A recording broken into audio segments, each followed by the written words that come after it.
Hello everyone. Today we'll learn about JavaScript set and why we should use it instead of plain objects or arrays. For years, JavaScript developers only use the set for one specific trick, removing duplicates from array. We'll do something like this. So we'll do const unique and you will do this use the spread operator and use new set. Let's say our duplicate arrays here 1, 2, 3, 1 and 3. Now let's do console log unique. Now if we run it, then we'll see we have removed our duplicates. We have 1, 2, and 3. If that's the only time you are using set, you are missing out on one of the most significant performance and syntax upgrades in modern JavaScript. Recently, JavaScript finally got native set composition methods. We are talking native union, intersection, difference, supported across all major browsers as of 2024. No more Lodash, no more writing helper function or anything that. In this video, we are going to going deep on set.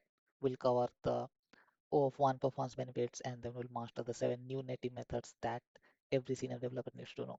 And also we'll run and test the performance of why we should use set instead of array.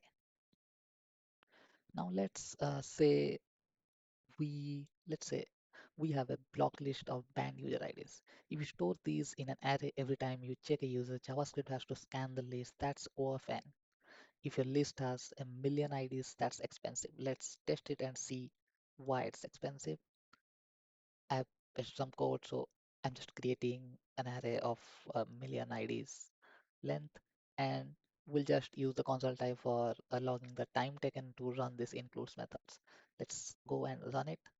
So we are getting around 0.256 milliseconds. Now go ahead and use it in set, and let's see what is the performance of this. Now I have the code here. Let's see. So we are using the same array to just initialize it into a set, and we are just starting the time just before taking the hash, and similarly that we did for the includes. Now I can go ahead and let's run this one. So this the include took 0.165 millisecond and has like 0.017. That's pretty fast. I think this like almost 10 times faster. So this is like pretty fast when you have large number of items where you have to check the presence instead of using the array includes. It's time we should use set. Now let's go ahead and learn about the new methods in set. So uh, these methods are comparatively newer as of like 2024 baseline. These new 7 methods are in set and all major browsers support this. Let's look at the big three first: intersection, union, and difference. Imagine we have two groups of user, admins and editors. Let's add that in code. So we have admins and editors. And the first intersection, we want to find users who are both admins and editors. Previously, you would filter one array against the other. Now you can just do this one. So I'll paste some code here. So the old ways you'll just so we are converting sets into arrays that way using the spread operator, and you'll just do the filter one and filter this one. You can do includes, but in new year you can just dual roles equals to admins dot intersection of editors. So whatever the intersection is, that is our those are the users which have both admin and editor roles. Now let's just do a console again. Let's see this if this works. See Bob and Charlie. So these are the two, Bob and here and Charlie. So David and Alice doesn't have both roles, so that's why this came up.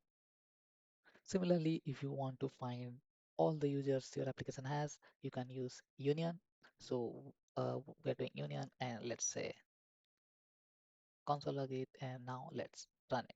Okay, Alice, Bob, Charlie, and David. So there is no filtering, no deduplication set already does that for us. Now, the third one is difference. This is crucial. We want to find admins who are not editors. This is direction dependent. We call it on admins and pass editors as the argument. So let's write up the code.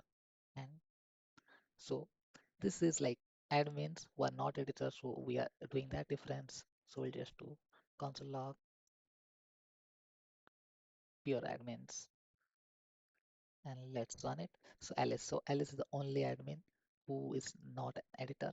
So you can just do that the other way around. You if you want to find editors who are not admins, that one also works.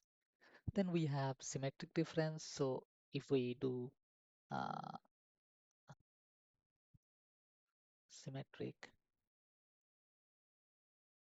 difference, then this is like all the ones which like only present in only has one role. So one role, you just let's run it and see.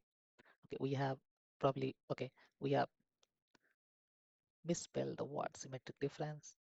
I'll not try to write it, we'll just paste it and let's run it again. Okay, Alice and David. So Alice and David, these are the only two which are like unique. So that's this is the result. There are other set methods like subset of, superset of. Those will return Boolean values. For an example, if I write this code, so we have like basic like required permission which any user of our application must have. Then we have user permissions. Then we can check has access. So if user permission has superset of required means user has all the required permission. This means has access. We can use superset of, and other way around is authorized means required. A subset of means all the required permissions are present in the user, so it's authorized. Now there is disjoint from another method. This one we can take an example. Let's say we have created multiple teams and we do not want one user or one um, developer to work on both teams. So in this case, we can define team A and team 2. We can use this method. So if it returns true, that means there is no overlap, no user or no person is present in both the teams.